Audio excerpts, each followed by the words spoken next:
Welcome to Ikhala Mapanda, ikhala labantu amahasla ahlukahlukene apho imbono engekho izibe khona. Ikhala Mapanda ke leli namhlanje siphethe ulungisano wabantu basempendle. Ulungisano wezwe lonke.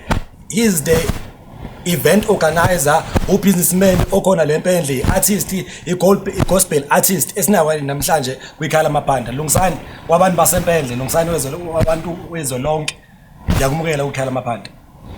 Mahlehla eyamumba njengengqama malunguze ebudeni ngivele iqatha lenyama thatha ngibeke into mzimkhisi angibingelele kakhulu uwena ngibingelele nekhaya lami online siyabonga kakhulu ukubona siyajabula mfethu ukuthi ulihloniphe ikhala lathi ulihloniphe yellow bonus namhlanje ube nayo ikhala Mapanda. Yazi ikhala masla leli awuxoxela abantu bahlamba abanye abantu abazi ukuthi bakubona namhlanje kwemabhizinisini organize ama event ahlukahlukene ukuthi uwena uqobo lakho uliciko ngokuhle ngejeni yakho yobuciko. Ngiyakhumbula phela ucula gospel, ngiyakhumbula uartist, ngiyakhumbula samba nama event ahlukahlukene. Awucukele ngohambo lakho lobuciko namanje njengamanje ukuthi lalithini, how was the journey of being an artist? Angiqale ngiphinde futhi ngibonge iqhawela kithi ukuba kuleli ikhaya lami online.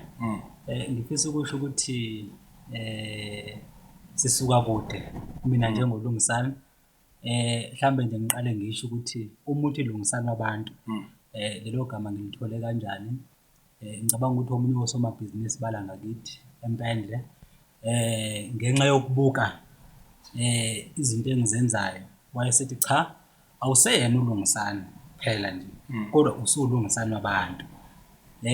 Ngicabanga ukuthi lokho kwangithobisa kakhulu ekusukela nje ekwabi igama shifethi nje namhlanje ngibona ukuthi usulungisana wabantu. Yes, hayi ulungisana nje kuphela wakahade. Usho njalo ngenxa yezinto ukuthi azibukayo bengizenza lapho ngiminyaka ku-2017.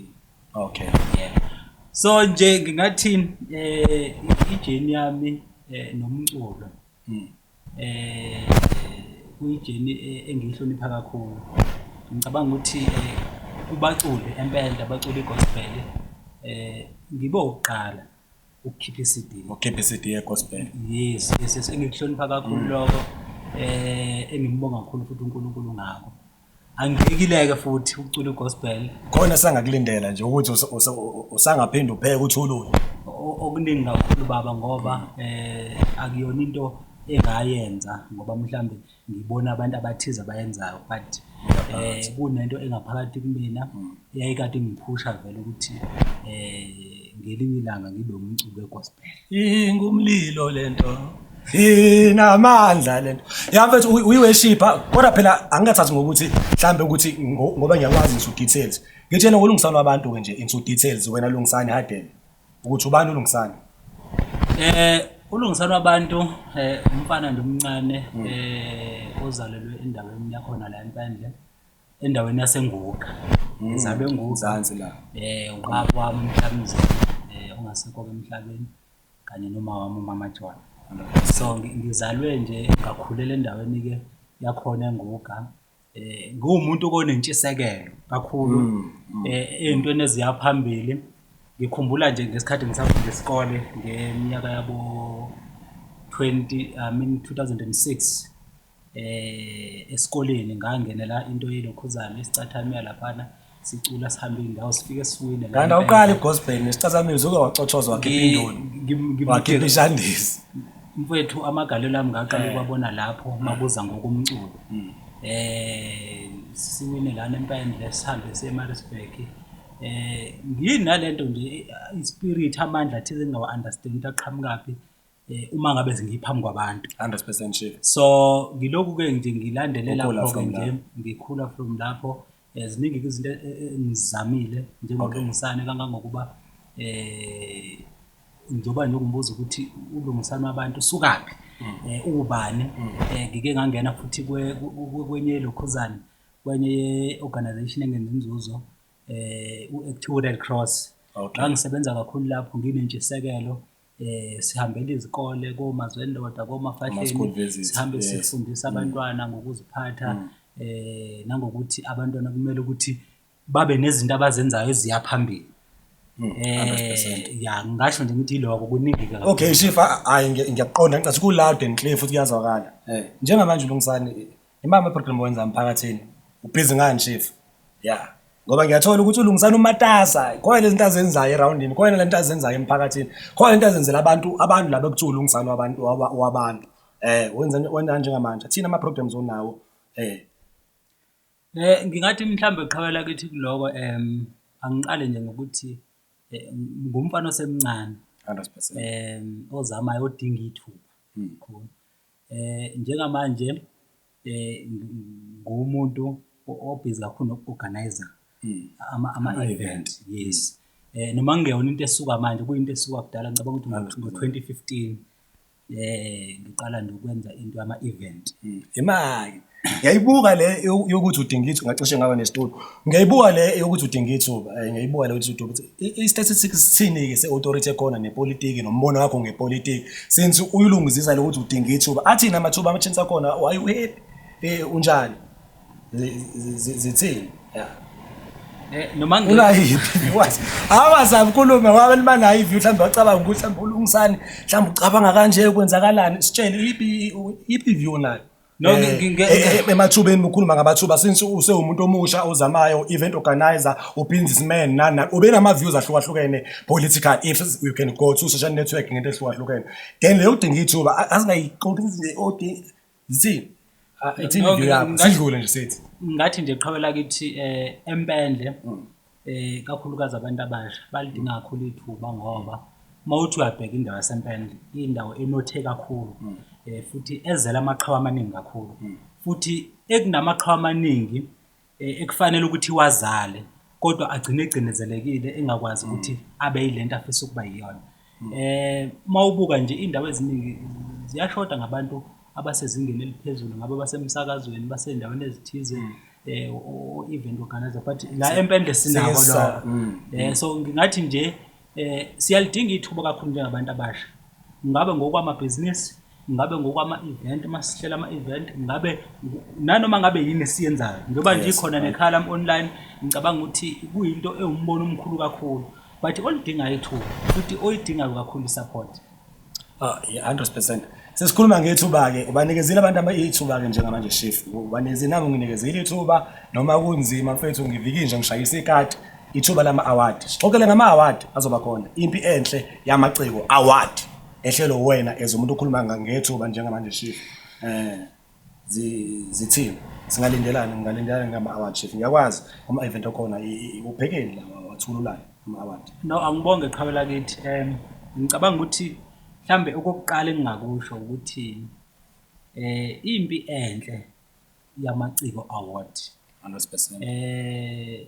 Isukaphi nanokuthi yini into eyenza ukuthi sesibe nombono ukuthi siqale lento yalama award angiqale ngaleli igama elithi impi enhle igama elithi impi enhle lisuka egameni elithi impende ngiyoyichaza ngelinye ilanga uma ngabe niyophinde nisinike ithuba njenga impi enhle le iqhamuka egameni elithi impendle iqhamuka egameni elithi impende yazi ngithi mhlawumbe ukhuluma ngehonje mnandi fight ethize kanti nginalokho ukuthi no umuntu yazi ukempini asho ukuthi vele wayipunchline ethize futhi ekhona okay yes qhawela ukuthi iqhamuka egameni elithi impendle njengoba ngisho ukuthi mhlambe manje uyosivumela ngelinye ilanga nesinikeze elinye ithuba soyichaza ukuthi isuka kanjani kodwa leli gama elithi impendle liqhamuka egameni elithi impi enhle ekwahlangana amakhosi athize kwakufanele ukuthi uma ufika endaweni ufike uthathe umhlaba ngokuthulwe kodwa amakhosi alempendle agcina engakwenzanga lokuthi alwe kodwa alwa impendle yokukhulumisana ngiyokuxoxela ukuthi kwakade kwenzeka so sase siba nento ke ethi cha asilokhuze ngoba umbono ubuvela ukhona ama-award uma ngabe sesiwaqala kama-award kambe singabiza kanjani so sase sabuka ukuthi amaciko asempini futhi impi akuyona inkulu kakhulu kodwa impi enhle siyafatha bra yes so impi enhle Yamaciko la khona umuntu elelwa impumelelo yakhe noma elwela izifiso zakhe yes so sase sicha asiwenze ke lama award abe yimpi enhle siyalwa kodwa silwa enhle Yamaciko umile kulokuhle 100% ngiqhawe yini esingayilendela kulama award mhlawumbe obani abazobe bekhona ongasithi vava tutu ngabo qhawela kithi kuningi kakhulu esingakulinda Engingakusho nje ukuthi uNkulunkulu uyasithobisa kakhulu ngalama award. Mhlambe mangiqala ekuthenini obani singabalindele. Baningi kakhulu sibala oNomagugu Ngobese. uNomagugu Ngobese sasihlela ukuthi sicela ukuthi azosithulela ama-award la maqondana no-best ntombi. Nabanye-ke nje abalokhuzana abakhona ubuholi bethu balempande sibulindele ubuholi bangaphasi kwandaba ezitha nabo sibulindele. Yes, bese kube-ke abasakazi sibamemile njengamqinisekisa osiphathele uhlelo ilokuthiwa uBP osebenza kuMgungundo FM uBongiwe Enhle. Ngabaqinisekisa labo nabanye-ke abaningi. 100% qaba. And ngiyazi ke le micimbi ihlale zikhipha, ihlale ziphenduka sifike nge-app sikhombe ngokwesemigli. Sure chief. Impela qhawela kithi okunye ngifisa ukukucacisa okuhlupha abantu kakhulu ilento yokuthi uma siqala sinominate ke manje siwanominate kanjani amaciko. Imibuzo le eqhamukayo kakhulu eqhamukayo ukuthi bakhetha obani kanjani ngobani. Yes. Bekhetha obani. Yes, angikuveza ukuthi uma sinominate ilokhuzane amaciko under ilokhuzane Impi Enhle yamaciko award. One into esaqale sayibheka saqale sabuka ukuthi asikwazi ukunominate amaciko alempendle wodwa. Isizathu saloko yini na? Uma siwanominate besithi avote kufanele ukuthi masilwimpi abantu basempendle bayilwe silekelela lowo muntu loyo. Uma sinominate uThembelane siyazi ukuthi abantu basempendle abaningi bazolekelela uThembelane. Abalwe phela. Uma ngabe ukuthi wena uMC mhlambe nomunye ubhesi uMC nomunye uMC sesinominate no ukucacisa lokho ukuthi lokho kunominatewa kwabantu saba nendlela njengekomiti noma nethimba lempi enhle yamaciko ukubheka kushuthi labo bantu endaweni. Sase sibuka ukuthi asikwazi ukunominate bonke abantu empendle ngoba bazolwimpa bangeba inqobe. Kungcono kube ukuthi mhlambe sithathe laba abambalwa empendle nakwezindawo sithathe abambalwa. Futhi ke siyaqinisekisa ukuthi ngonyaka ozayo mhlambe uma uNkulunkulu eyosinikeza elinye ithuba lokuthi mhlambe siphinde siwenze lo mcimbi ukuthi mhlambe sinominate noma kuba abantu abozinominatela abantu abafisa ukuthi bangene lama award. Vele ama category mangaki? Sinama category awu-10. Ama-category awu-10. Ngicela ukubuza ukuthi mhlambe mawuthi abantu bazinominatela awucabanga ukuthi mhlambe before kwenziwe lokho kufanele ukuthi mhlambe njenge-impendle amaciko asempendle kufanele ukuthi mhlambe sibe nento like i-workshop because kunezinto esiye sizilahle endleleni ithabe sisebenzise izinto zethu mhlambe i-workshop ingasiza ukuthi umuntu abe nento la athi khona uhamba kulowo muntu ukuze akwazi unyaka ozayo noma ngabe nganyaka akwazi ukunominate. Yawozo muzokabhesi athi clear. Ngicabanga ukuthi mina kungenzeka noma yini for amaciko.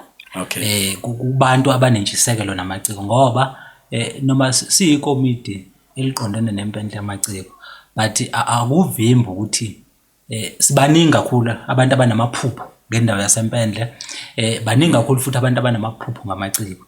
So ngicabanga ukuthi kufanele ukuthi sikwenze ngokubambisana. Mina ngulungisane ngeke ngikwazi ukwenza konke nje ikhaladi. Yes, umdingo ubhesi umdingo usekhona. Exactly. So ngisho ukuthi mhlambe okufanele kwenzeke mhlambe mina njengolungisane engingafinyelele kona abafowethu bakhona baningi as long into esiyenzayo isimpendle phambili mina ngicabanga ukuthi kufanele ukuthi yenzeke 100% qhawe.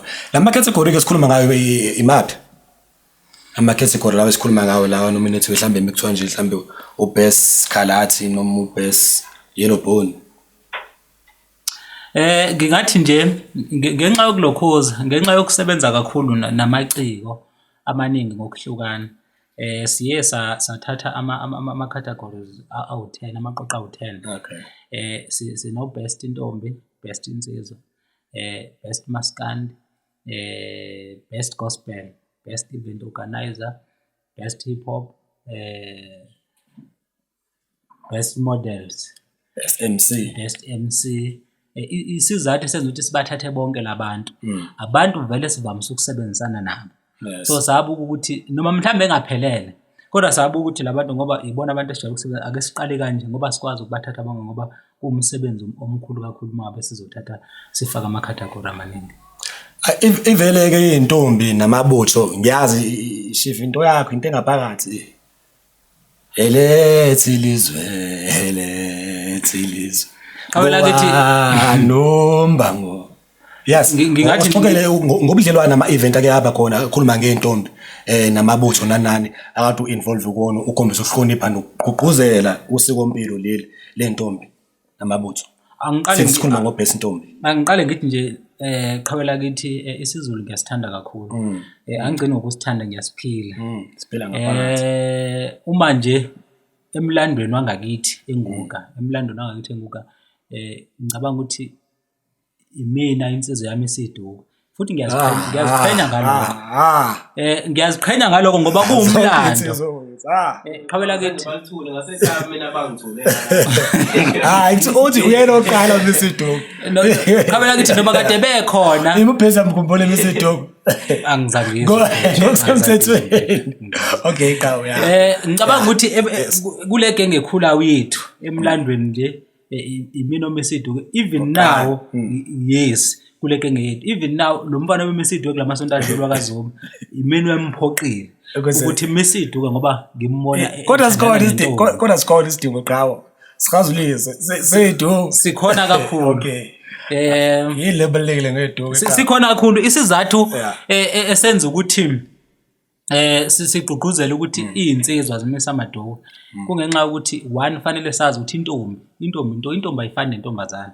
intombi ayijoli mfowethu intombi iyathanda intombi mangabe ike yaqoma insizwa yavumela insizwa ukuthi ithandane nayo lo ntombi leyo kufanele ukuthi kuveze kwaziwe kubo lokho kuvimbani ke qhawela kithi kuvimba ukuthi ingagcina intombi sirobheka and kungaziwi ukuthi irobheke kabani yeah umama usekhona esamisa kuyena idowu ukhona mfowethu ukhona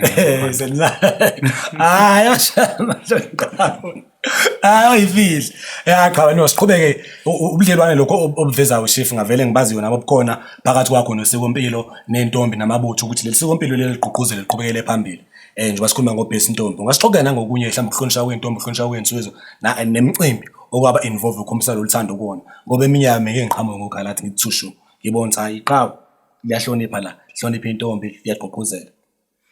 Okay angiqale ngokuthi nemfowethu ngo-2015 siqala ukwenza umcimbi la khona esasihlonipha khona omunye wamaqhawe kithi noma angakithi enguga umduduzi uNkoshimakhaya ungasekho emhlabeni simhlonipha ngenxa yokubuka amagalelo akhe ukuthi uNkoshimakhaya kunezinto abezenza ehlanganisa iyouth enza lezi zinto ekuthiwa izihlahla la kuhlangana khona iyouth kuculwe kwenziwe zonke izinto lezi ezama ukukhipha igenge ezintweni ezingalungile so saqala ukumhlonipha ke kuthe ngo-2016 uma siloko siqhubeka ngase sase sabuka ukuthi asizihloniphi intombi esezidlule ku-30 years zizigcinile zizibambile nje yes waba khona lo mcimbi impela qhawela kithi waba khona nje lo mcimbi waqhubeka kwaba kuhle kakhulu sayithola futhi support kubantu ngoba mfowethu zingakhona izikhulu ngoba bekhona abantu abakhulu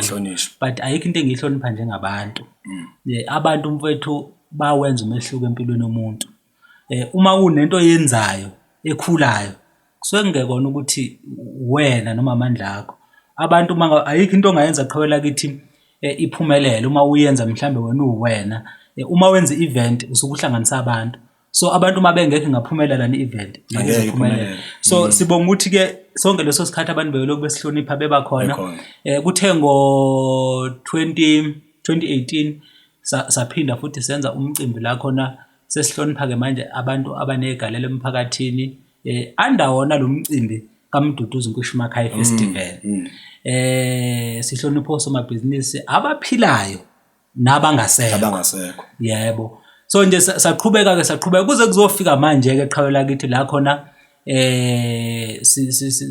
senza ama-award la ukuthi ke nje abantu abazikhulumeli bahamba nobani na kanjani 100% qhawe mukhuluma ngabantu ukhuluma nokuthi umuntu ngabantu Qawu strong yazi lo ngithule ngikubose ngijeqezela wena u strong qawe and ku social network ya influencer ngitshela kodwa if sekuqhamuka into efuna manje ukuthi ikuse ngenye indlela kubantu asikhuluma ngale fake account nolungisana wabantu ukuthi njengamanje umuntu wabantu and ukhona kubantu ngaso sonke isikhathi liyaziwa igama lakho ayaziwa amagale lakho kodwa boom boom boom ba no mfethu angithi angiqale ngisho ukuthi